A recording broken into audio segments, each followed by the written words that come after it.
Barbie was a cultural phenomena this year for the makers of the toy and, well, pretty much everyone else. And it showed how any brand or organization could ride a cultural wave if they were clever.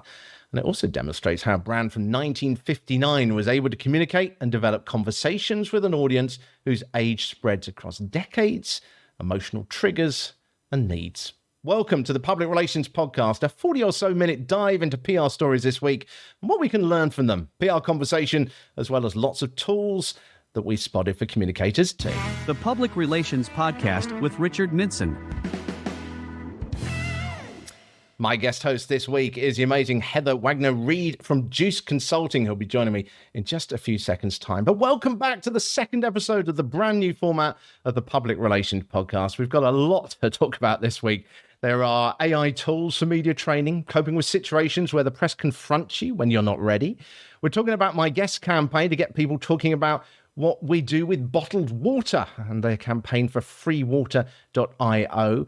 And we're going to be talking, of course, lots about Barbie as well, because there's so many techniques that you can see in there as the things that people can use if you didn't take advantage of it this year.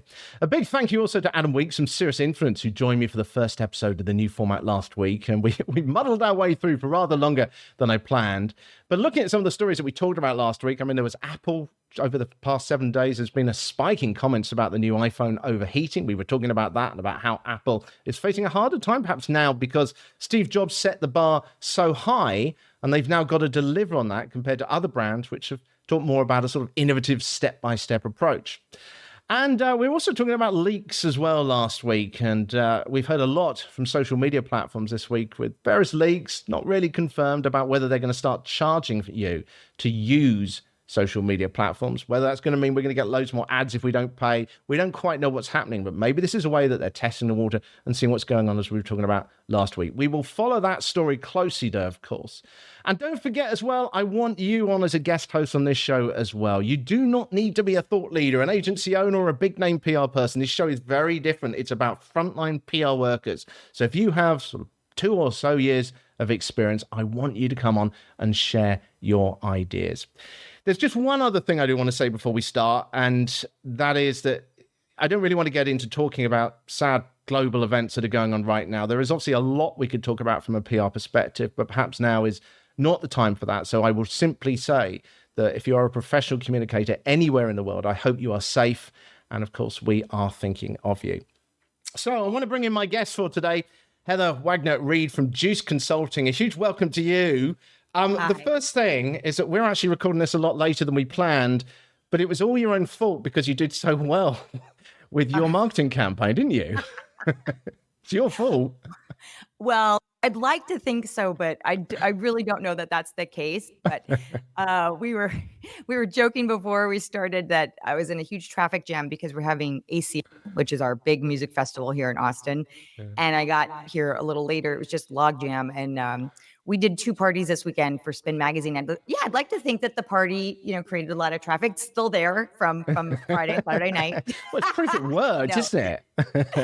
No, this is just a very big, very huge cultural event here in the U.S. And so lots of people in town enjoying it right now. Well, I'm glad you're with us anyway. Right, let's start off with a couple of news stories, and then we've got so much to talk about in terms of celebrity stuff, which I know you have got so much you can provide some insight on that. But the first one I wanted to talk about was one of the political staff caught on camera enjoying a party with work colleagues during the COVID lockdown in the United Kingdom has been confronted by a reporter at the Conservative Party conference. Now, the reporter videoed the person leaving an event with a smile on their face as they came out of the event. They asked the person if they had a message for people whose relatives died during the lockdown. The person dropped the smile, looked a bit unimpressed, raised their head and walked on. So what should you do in a moment like this? The first thing that my gut feeling when I saw this, Heather, was that you've got to be prepared and you've got to expect this kind of thing.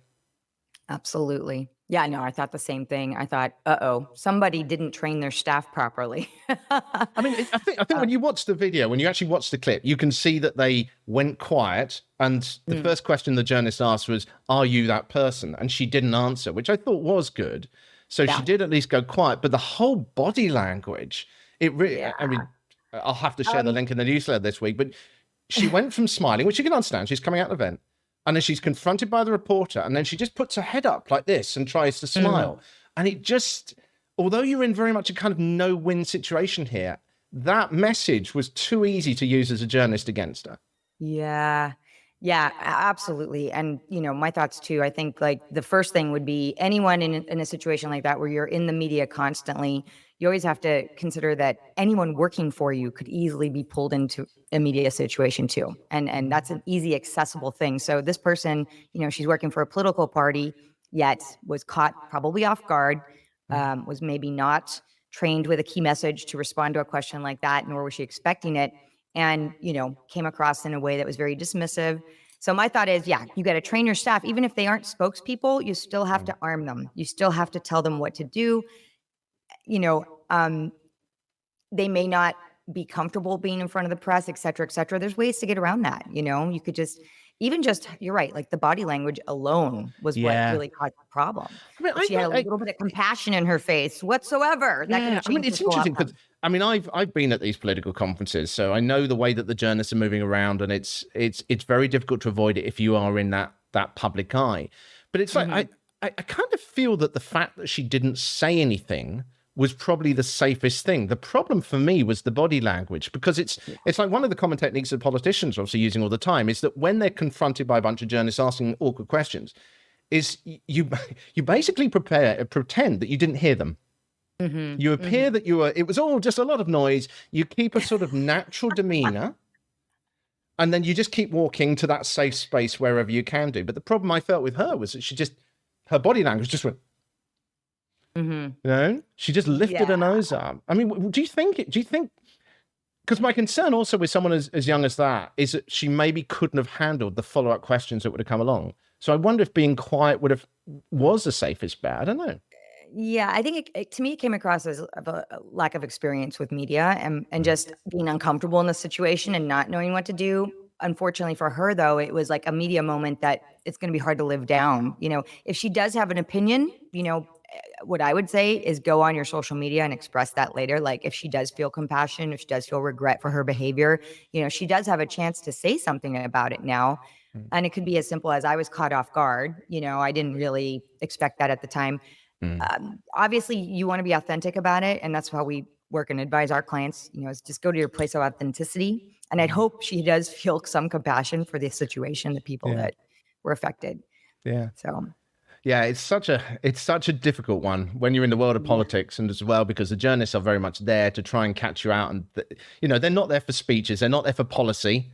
They need those little moments. It's almost, in fact, it almost ties into, you're an expert in the celebrity space, but it almost makes me think at times that political conferences should be focused more on those micro PR moments than on the big speech. I mean, okay, the speeches are very much aimed at the party faithful who are there, but it's like if you want to get that attention from the press, it feels like you need lots of little PR moments.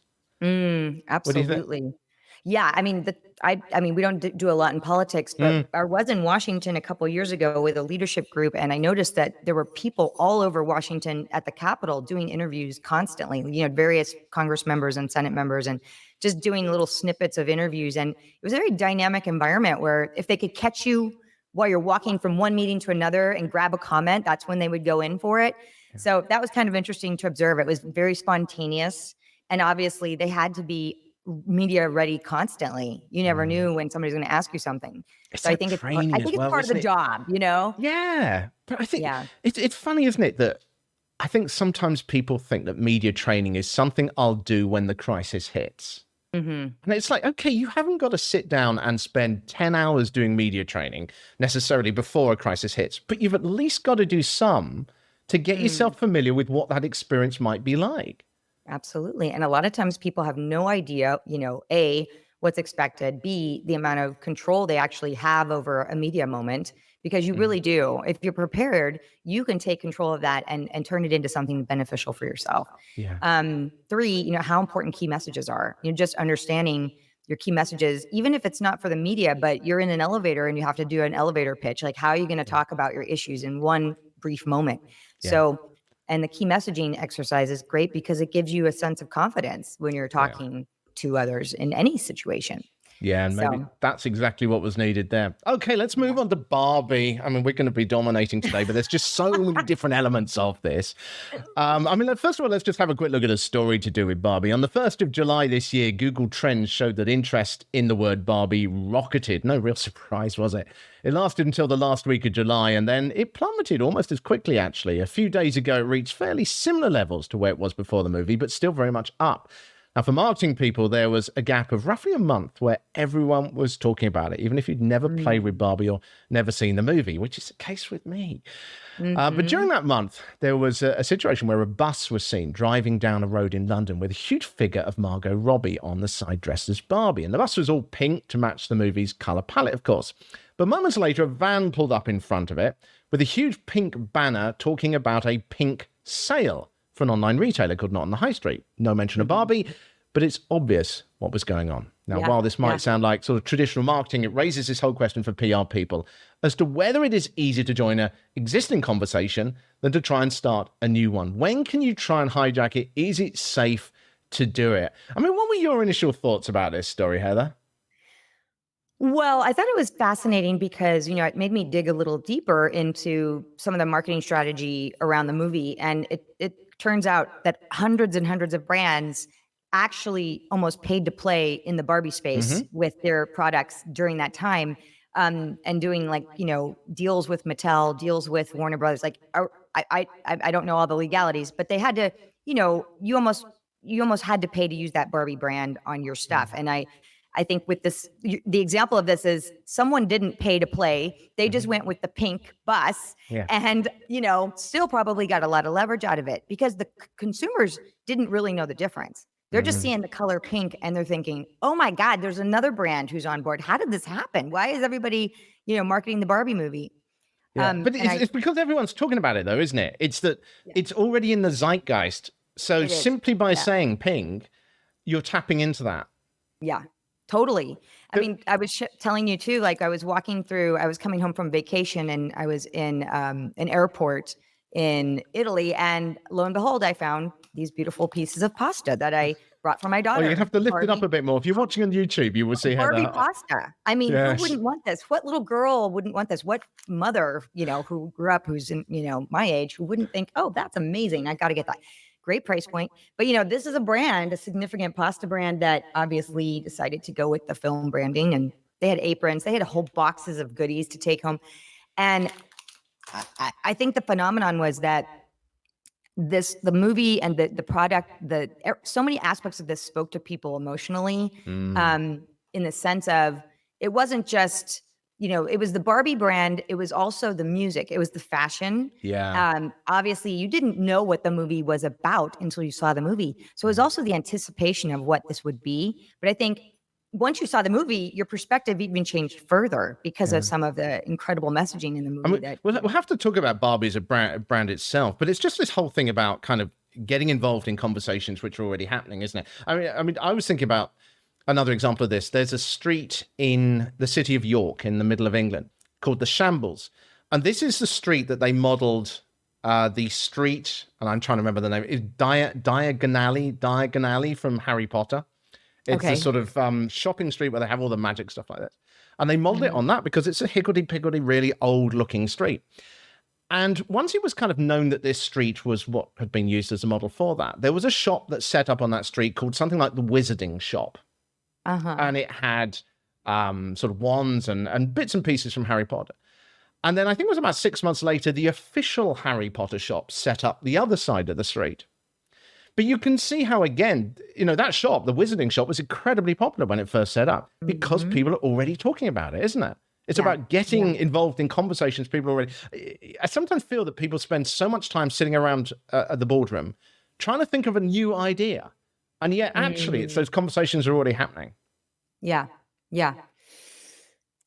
That is so true. And I think it's also just the way we are as a society right now and what's really resonating for people at this time, post-pandemic, making a resurgence. Some of the issues that we're facing as far as, the female role in society and diversity issues, all those things. I mean, these are very, very poignant issues right now. So, and they have been for a long time, but for some reason, even our our youth especially are more aware than ever because of platforms like TikTok, etc. I mean, so the kids of our generation are demanding social responsibility. So because of all of this happening, I think there is a resonance there. There's something people are getting excited about, and then once it starts, it's like it just kind of has a life of its own. And I was telling you earlier, like I saw that with the recent concerts that Beyonce did and Taylor Swift did, and I brought my silver Beyonce hat to show everybody because it's like same thing, not same Again, thing. this is why you got to watch this show on YouTube, because you can see how they're putting on a hat now, and it's awesome. I actually made this hat. I bought the hat on Amazon, and then I painted it and decorated it and all that stuff. I'm very proud of my hat. It's fantastic. But similarly, you have these things going on where, on the fashion sense and just like, how do you express how people coming together to express themselves in the spirit of something that gives them joy. And, at the Beyonce concert, everyone was dressed up in silver, and it just was so delightful, so much fun. And what effect that had on our economy. There was, speaking of stories, $4.5 billion of an effect on the economy that each of these tours apparently had. And that's an interesting number to examine. Anyway, I'm going on and on. No. It was like, there was a story we talked about last week, which was Chipotle, and they had this quesadilla, and that they introduced to the menu, and they introduced it because some influencers were talking about it. So they could have spent all their time coming up with this new idea for a quesadilla, working out the marketing campaign and all this kind of stuff, and spent ages just trying to get it to a certain level. And yet, because these influencers already started that conversation, all they actually had to do was then add it to the menu. And was it like a 25% increase in sales they got straight away? Yeah. Oh, it's insane. But that's the point, isn't it? It's about taking advantage and utilizing what is already being talked about, is it kind of feels to me. Yeah. Yeah. And it's amazing because nowadays things can spread so fast. The whole influencer, part of what we do has changed very much what we do. I mean, my agency used to just focus primarily on earned media with traditional press. And now we have an entire influencer, service bucket where we reach out with influencers, and they're just as powerful sometimes, in a different way, but their ability to spread information quickly is, cannot be underestimated. So when you have, a certain amount of followers around the world and you just do that one post, I mean, you have the ability to change, opinion. You have the ability to do a call to action. You have the ability to share a product and get people excited about it. And it's pretty amazing. And I think you particularly, that's really interesting, because if you're watching influencers who are talking about your product, the temptation, I suppose, is to wait for them to say something that you want to put out in your current list of statements that you want to get across. How cautious do you need to be about jumping on something when you're not quite sure whether it fits directly with what you want to say? I mean, what sort of how would you approach it? Because it's like with Chipotle. Initially, when that first came out, there were actually signs going up in some of the branches saying, we don't do TikTok trends here, which was a terrible mistake now when they look back on it. But it's like, at what point do you actually embrace these things? I mean, from your experience. I mean, I would definitely say that there's the whole thing with influencers, there's a relationship there too. I mean, just like the press. First of all, you have to do your research. You have to know what they're like. And if there's somebody that's risky at all, they might say something bad about your brand. I mean, don't mess with that if you really want to be protective about your brand. On the other hand, you can brief an influencer just like you brief a press person. It's about having an authentic conversation. And I think a lot of it is, hey, here's what we're trying to accomplish. Here's what we're trying to do. Obviously, we'd love for you to help us with this. Here's our product. Can you take my pasta and do something really, really cool with it? And what do you think? And I think it's that kind of human interaction that matters. It's the authenticity of it. And obviously, again, like, do your research. You'd never want to put yourself on a news program or, something that has any kind of, I'd say, where the journalist is not fair in their reporting, or, you know what I mean? Like, so I feel like influencers are similar. That's a really good way, comparing it. Yeah.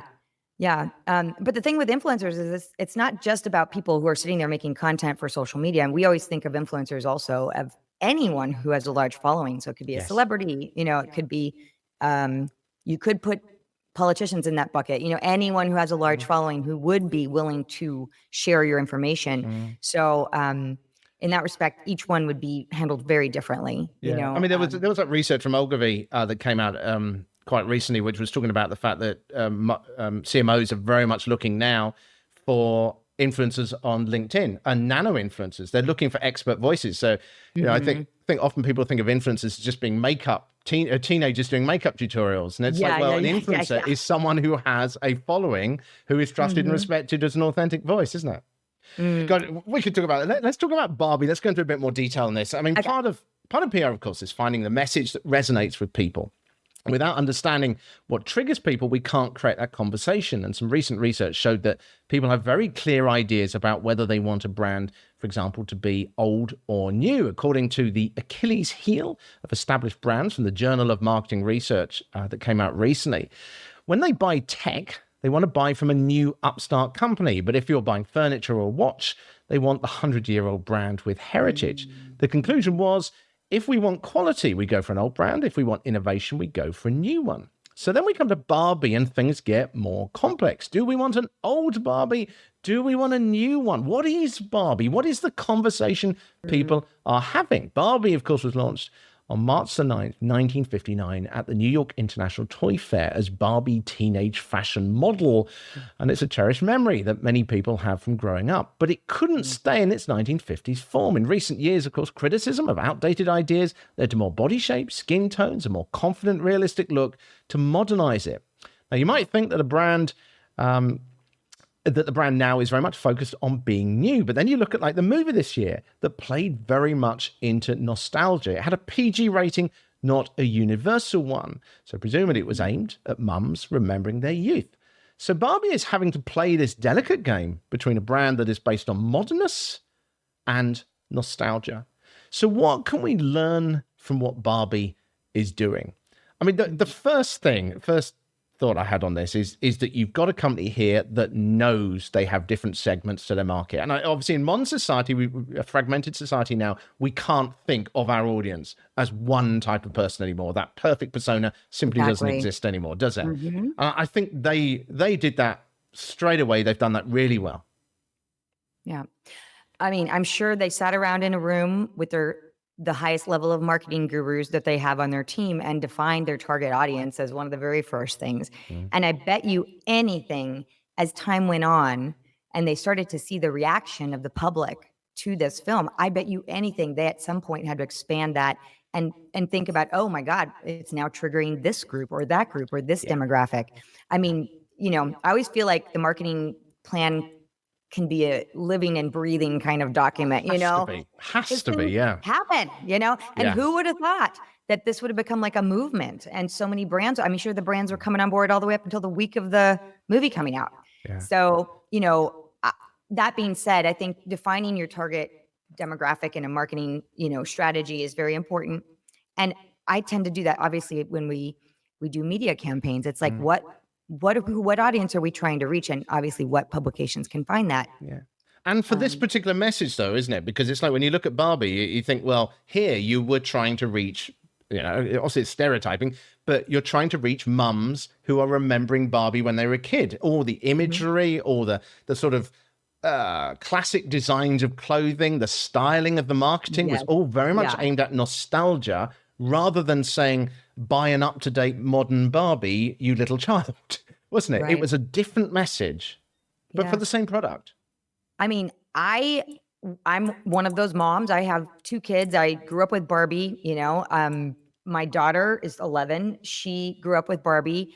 My son, who's 13, even though he grew up with it ancillarily, he was even excited to go. And so I ended up taking 6 children to the show, all of us dressed in pink. We did a faux limo experience with my car, but it was a happening. It was like an event. It was it was like going to the prom, Yeah. And so the nostalgia thing hit really hard for all of us. And agreed, it was in so many ways. It was almost like the voice of our time speaking through this film to address, some of the things that we've, as a woman, we wanted to hear from the media, the popular media. And it resonated with all these kids of different ages, different sexes. You know what I'm saying? Like it was very timely, very poignant, very, very on for right now. Do you For think? sure. Do you think it?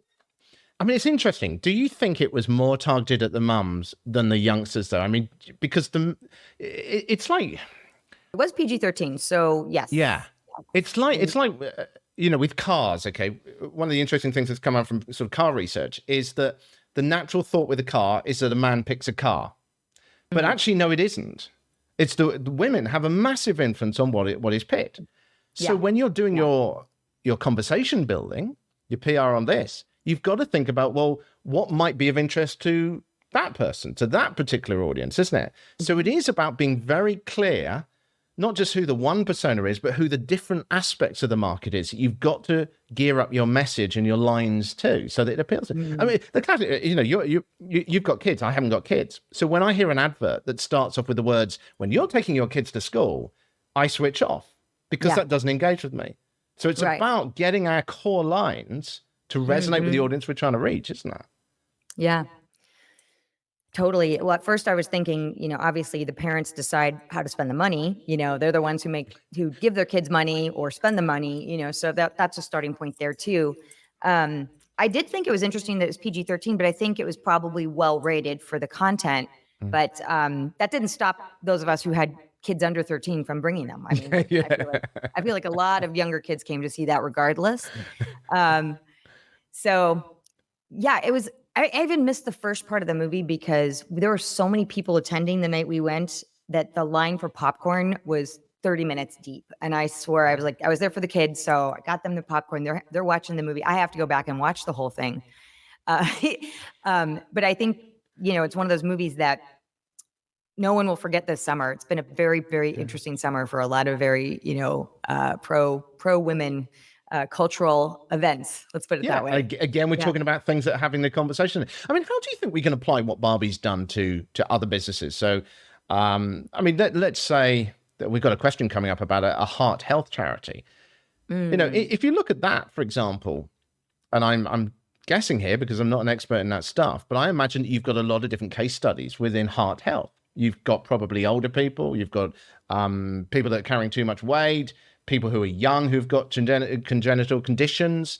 So to appeal to those different segments, you're going to have to come up with slightly different messaging, aren't you? Yes. I'm just thinking about how we can apply those techniques to smaller businesses. Yeah. Any thoughts? Yeah. I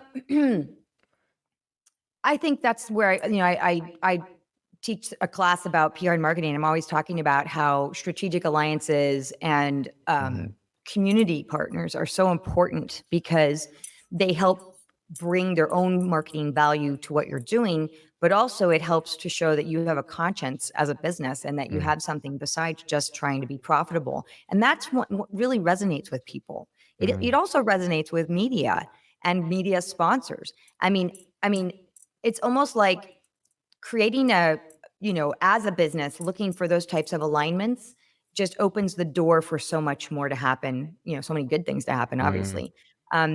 So I do think that, charities, nonprofits partnering together for the better of mankind, womankind, is a great thing. And building out your audience by doing those things is great too. It's just like a win-win for everybody. Yeah, we had a really interesting chat with Alexandra Annabelle from a charity called Tech Fugees a while back. And she was saying that a lot of her PR work now, it's nothing to do with press releases. I mean, she actually says that she bans press releases from her office.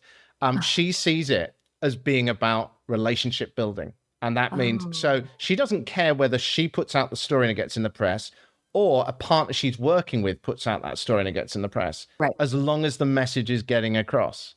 That's right. And it's exactly that point you're making there. It's about the partnerships. Yeah. It accelerates that voice. Oh, yeah. At the end of the day, it's a domino effect. And I think even just putting those high level relationships together can do so much on a client level. Like our agency, we're constantly looking how do we pair our clients together? Because there's so much value in that, opening those conversations. And it's like that with across the board. It's like authentic relationships with media, authentic relationships with local influencers, authentic, connections in the community. And that's what our job is, Yeah, it's So beyond the press release now, isn't it? It's got to be now. yeah. Yeah. Yeah. Right, let's move on from Barbie. I want to talk about this free water campaign that you've been involved in, because I remember when you sent me across this video when we were talking about this, and it had me really laughing, but it had a great message in it. Yeah. I mean, it was swearing, but they cut out the swearing. But it was just the way it was done. It was so funny. But tell us a bit about this campaign, how you set it up, what you were trying to achieve with it.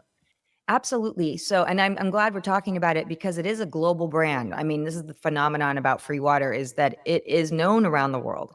And for some very specific reasons. It is a startup out of Austin, Texas. But they have done an incredible job on their socials and specifically TikTok. And you know what happens when something goes viral on TikTok? It's like that, magical moment where all of a sudden you can increase your followers, from 5,000 to 100,000 instantaneously. Yeah. It's a very powerful medium. It's powerful for all kinds of industries. I see it happen in the music industry, breakout songs, breakout hits, breakout artists constantly. So what free water is, and I have another example. I brought a lot of examples today. So You've got to watch on YouTube as well. I mean, this show used to be only audio. We're only just starting to do YouTube, but have a look on the YouTube channel as well. Something for people to see. So this is one of the bottles that we had created for my company. It was our 15-year anniversary last year. So I did. You lift it up a bit more as well, just on YouTube, so we can see it. That's it. Yeah. Yeah. So this is an ad that actually has a picture of my team on it, and we say fresh squeezed vitality. The company's called Juice, so that's our tagline. Yes. And basically, it has a lot of information on here, like a QR code where you can go directly to our website or to our Instagram page. It also says if you mention this ad, you get a discount on services. So there's a call to action here. But it's meant to be an interactive product. So the idea behind free water is that the water is free because it's paid for by ads. So the reason I love this campaign is because, first of all, it's so ingenious. Like, it's a genius concept that the founder, Josh Clifford's, came up with to create, free products that benefit mankind, or, the humankind. I keep saying mankind. I meant humans all around the world. We know what you mean. It's okay. Because there are water scarcity issues around the world. And so the company's partnered with WellAware in Austin to build water wells. And every 10 cents from every beverage that is created or sold to an advertiser goes back to these water wells. So anyway, there's a charitable element, a philanthropic element. The other two things that are really cool about it is that these are great promo items. We give them away. We did it for South by. We did them for our anniversary. I still give these out to clients constantly. People look at it like, what is this? Oh, how cool. But their TikTok videos, if you go to Free Water's TikTok, you'll see have been going viral constantly. There's one on there that got 30 million likes. It's a great idea. I mean, how did you approach the campaign behind this, though, and helping them? Well, it was a very, I'd say, by the books kind of PR campaign initially, but it changed a lot. So first of all, was getting the messaging together, trying to help really simplify the messaging, because Josh is a genius. His head is like Elon Musk. Full of ideas. That's always a challenge. Yeah. And so it's like working with the CEO to kind of make it easier for people to consume and understand was the first, call of order, getting our key messages straight. And then when we finally got through all of that, we figured out, okay, we need to announce that this thing is coming. We want to create our media list. We want to hit up, again, who's our audience. And we came up with probably 10 different types of media audiences that we could deliver this to. I mean, there was I thought it's quite wide ranging this. There's a lot of different angles. It was so many things. I mean, you got tech and innovation. You've got, Austin-based startup. You have beverage and beverage news. You have consumer press. You have product-based press. You have basically business press. You have I mean, there's just endlessly. Yeah. So you identified those ones. Yeah. So we came up with our media list, and we went really wide. And we also, I like to start things with a bang. So I always tell my clients, let's do an event, let's do an activation, let's do something where we have a call to action of some sort. Yeah. So, early on, we were getting up close to South by Southwest, which is here in Austin. And so they activated during the startup crawl, which is at Capital Factory.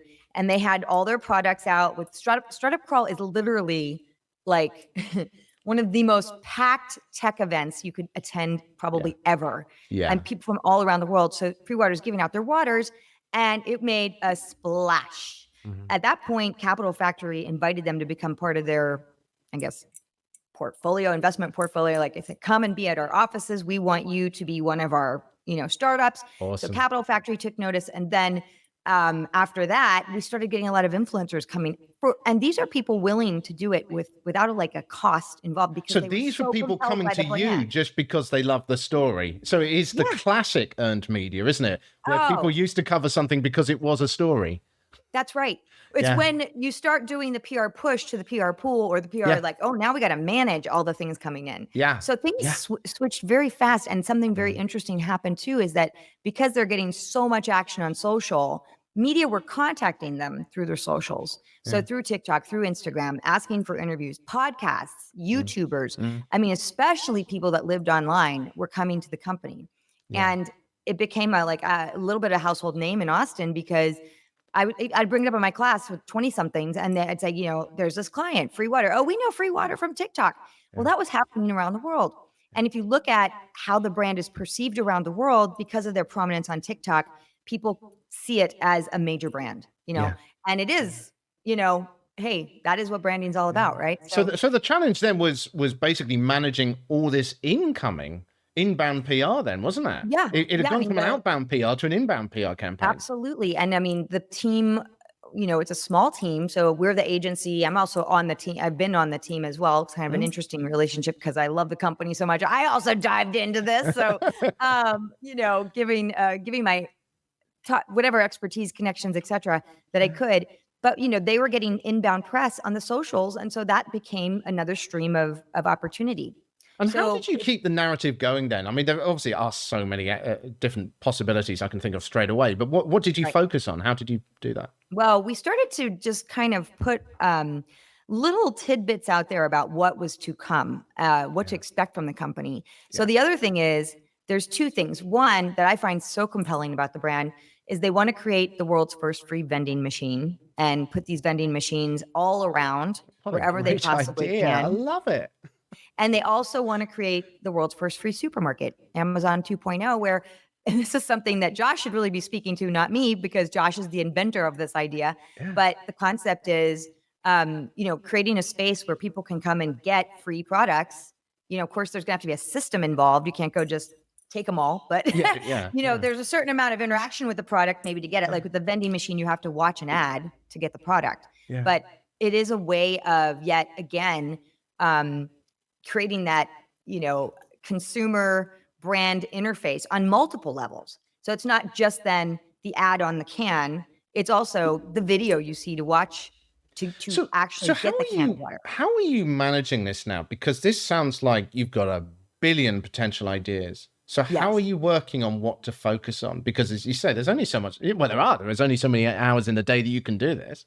Yeah. I mean, right now it's like PR is one piece of a bigger situation. I think that their socials have been so effective that, it's kind of it's like a ginormous, it's like the ultimate PR goal is that you have press coming to you all the time.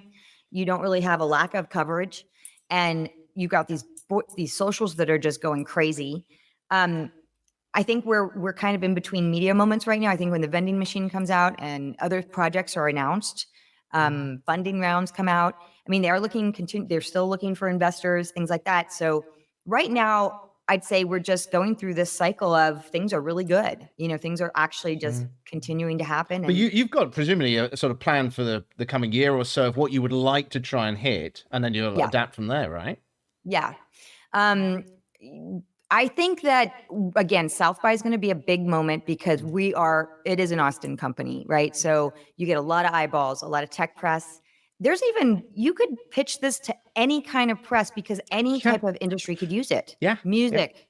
We've already put musicians on the can. So that's been really fun. Take them right to their Spotify page. Boom. Take them right to where you can buy tickets to a show. Boom. We've done activations with films. We've done activations with, a lot of other tech companies. We're hopefully getting ready to do something with the Army during South by, who's another client of ours. And they have a huge tech, arm called the Army Applications Lab.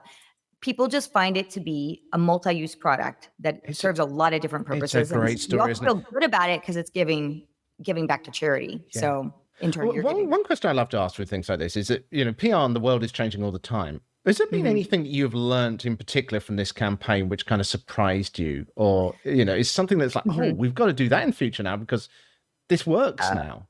Okay, I think the biggest takeaway for me, and this goes across the board with brands that, and you could relate it to the Barbie movie, but when something takes on a life of its own, right?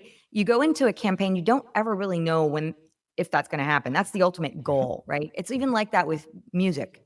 If the music is good, it does take on a life of its own. Yes, you need to market it. Yes, you need to get it out there. You need to get it to the consumers.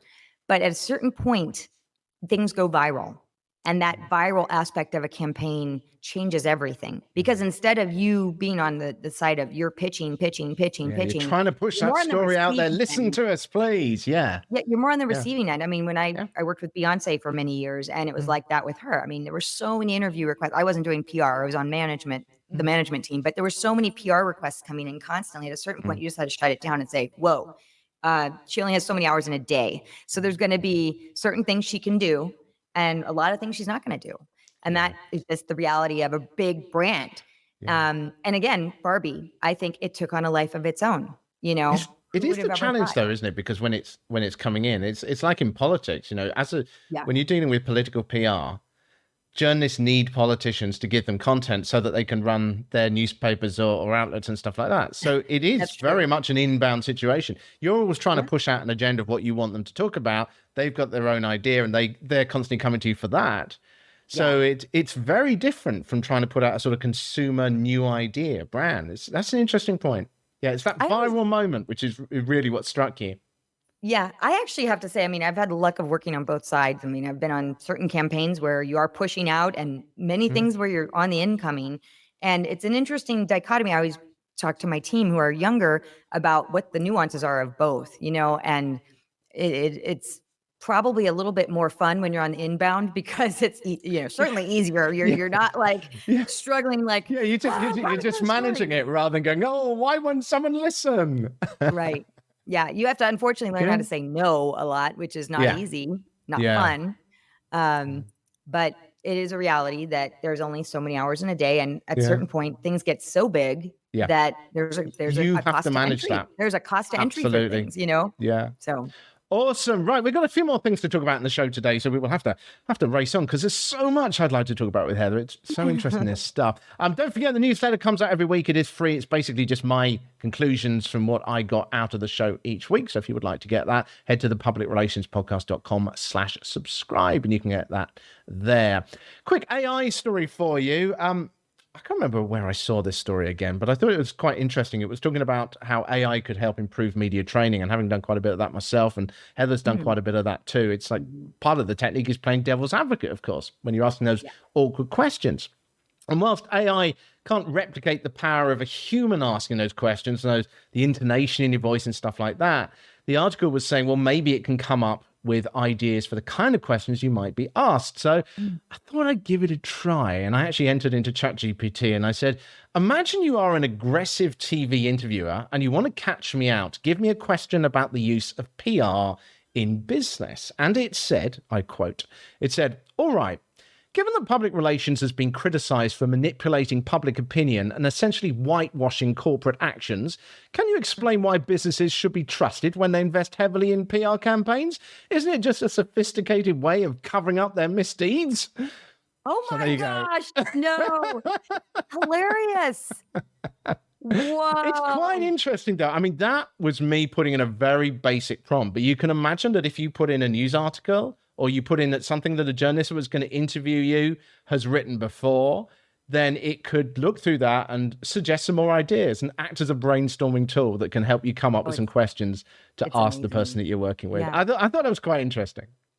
That is fascinating. That is truly fascinating because, right now, a lot of publicists are using databases like Muckrack or Cision or Meltwater or something to track, keyword searches. Of course, Google too. But to get the research they need to find the journalists they need to do, get to the heart and soul of how to pitch somebody, et cetera, et cetera. And you're right, like these tools now can be very much delivered by AI.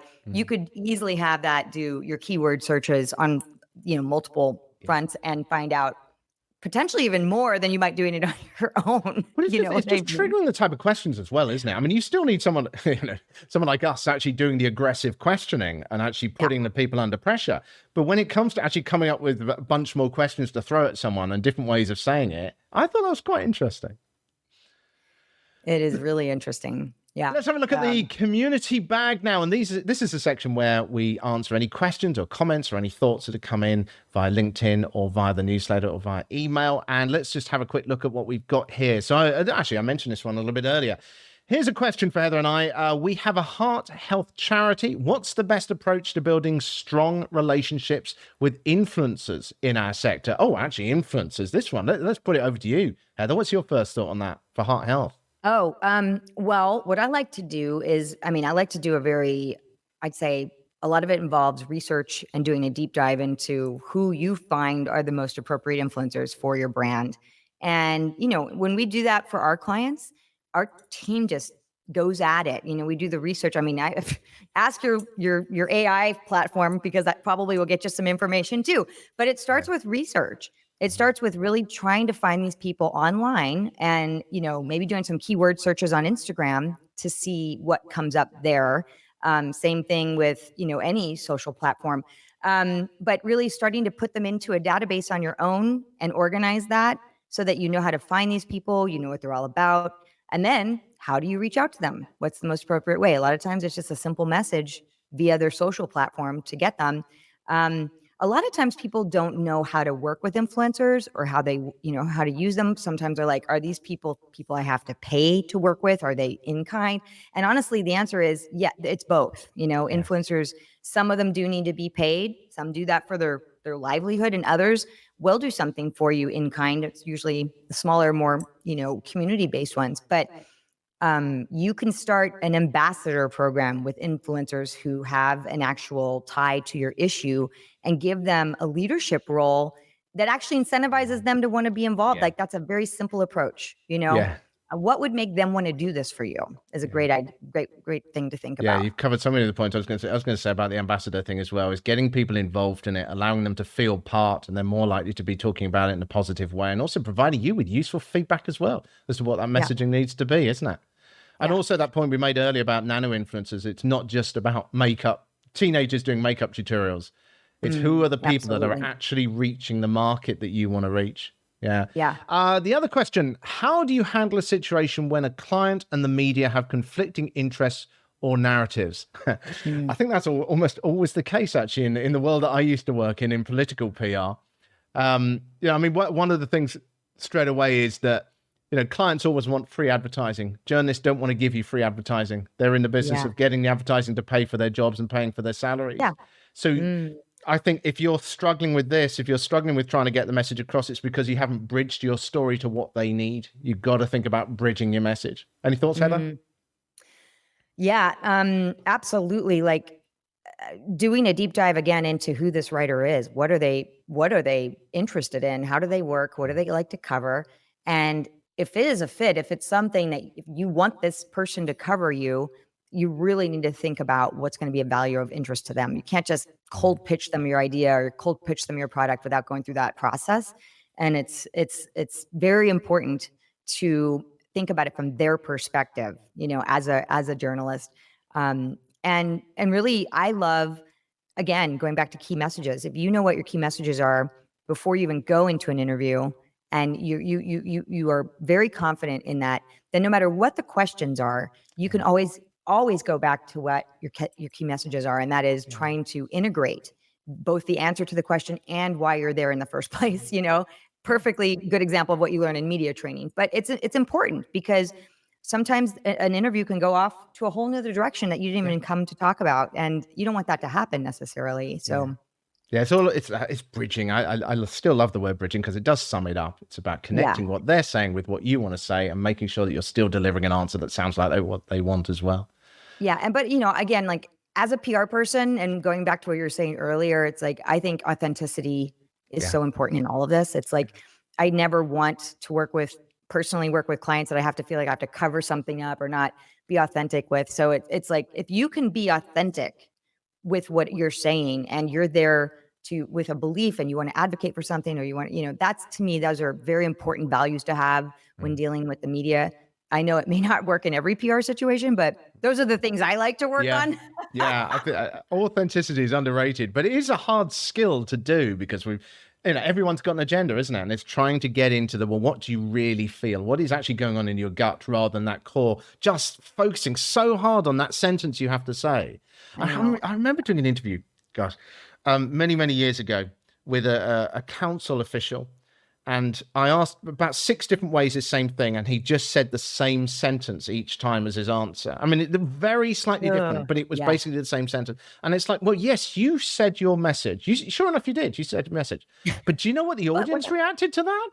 It didn't work. It didn't get across because all they heard was you being inauthentic. That was the message they actually got. So, ultimately, what is the goal of communication? It's to get your message across. And if you failed, even though you said the words, you failed. True that. It could go on for hours. It does. It can become, a problem, a PR problem, if you don't really know how to convey that. So it's true. Exactly. Well, if you've got a question for the community bag, let me know. You can reach out to me on LinkedIn. It is great to hear your messages. I know I get a lot of DMs on that. You're welcome to comment on anything that I put on there publicly as well. But I know a lot of people like to keep things private because they don't want to mention the organization or the people that they're working with as well. So feel free. You can always connect with me on LinkedIn. I'm perfectly happy to take questions there. So let me know if you've got some of those. We are basically at the end of the show. There was only one other question, which comes back to the whole thing about the future of PR and what your vision is where you think PR is going to go in the next few years. We've obviously got the AI challenge. Press is declining in terms of its influence compared to what it was in the past. What do you think are the main challenges now for people working on the front line of PR today? Well, I think a lot of it is just how fast our industry is changing. I mean, we have in my life cycle of, almost 3 decades of working in PR, it's drastically different than how it was when we started. I remember sending a fax and a journalist actually picking up a phone and placing a story on CNN. It was like, that's what happened when I first started. It's like, I got stories. Nowadays, it's hard to track people down. It's hard. Post-pandemic, people are not in office. So connecting with them in a human way is difficult. So you got to email them. Then you got to find them on social media. Then you got to follow their Twitters. You got to do this, you got to do that. If you're not having lunch with them or in the market with them, it's difficult to form those relationships. So that's number one. So, if you're not in a major media market, you got that working against you sometimes. But then also just the changes that social media have brought us, including now AI and, influencers. It's like, I have no doubt that it's going to be a completely different type of industry in 5-10 years yet again. Like, it just reinvents itself time and time again. I still like the basics, though. I still love the things I learned in college and I still practice that, but there's so much more. There's so much more you have to know now. It's interesting you're saying about the relationship thing as well. We've got a chap called John Woodruff who runs an agency specializing in the cycling industry in the Netherlands. And he's coming on the show in a couple of weeks. And so much of his work is just about networking with other journalists, but by going on bicycle rides with them, by just going to having a music event and chatting with them while they're listening to the music about their hobby, which is cycling. So as a result of that, he's not pushing a topic. He's simply sharing his excitement with friends. Yeah. And that's a different, it's a really powerful way of doing it now. I think it's such a very, very incredible relationship, the journalist and the publicist, because in fact, one of our local writers here for our daily paper once shared with my class that one of his most important relationships his whole career as a writer was a publicist that would give him stories before anyone else, give him the exclusive. Yeah. And this was a person that helped him develop his role in the music industry and writing about things and some of the bigger artists. And so he was saying how much he appreciated that relationship with this person. And I'm sure she felt the same about him. And it's if you can form those kinds of, direct Be a useful bonds, source, a useful, authentic source. Yeah. Yes. It's great for everybody. I mean, everybody does their job and gets what they need to get done, so. Heather, it's been such a pleasure talking to you today. Thank you so much. Thank you so much for battling through the traffic as well. Oh gosh. For getting to this. It's been so good talking to you. Are you going to come You on again too. sometime? I'd love that. I'd We love would that. love to have you. Okay. I feel Well, this is one of those shows whereby we could just talk for 10 hours, but people have got yeah. day jobs to get to as well. So we're going to have to Yeah. round it up there. So thank you so much for your time. Thank you so much. It's been a pleasure. There's just a couple of things left for me to say before I round up the show. If you're running a campaign, let me know what you're up to and a little bit about it so that I can give you a plug on the show. You can reach out to me, as I say, on LinkedIn by Richard Midson, Midson. You can comment on there or send me a direct message, however you want to do it on there. Number two, if you'd like to be a guest host on the show and want to introduce yourself to everyone, then head to the publicrelationspodcast.com and click on the guest link on the menu there as well. That gives you all the details about how you can take part in the show. And I would love to have you on. If you are working on the cold face, on the front line, whatever you want to call it, of PR today, and you are slogging away trying to get your client or your organization some coverage and some conversation generated around it, I would love to hear what you are getting up to. In the meantime, whatever you are up to this week, whatever campaigns you're working on, I hope you have an absolutely amazing week, and I will speak to you next week.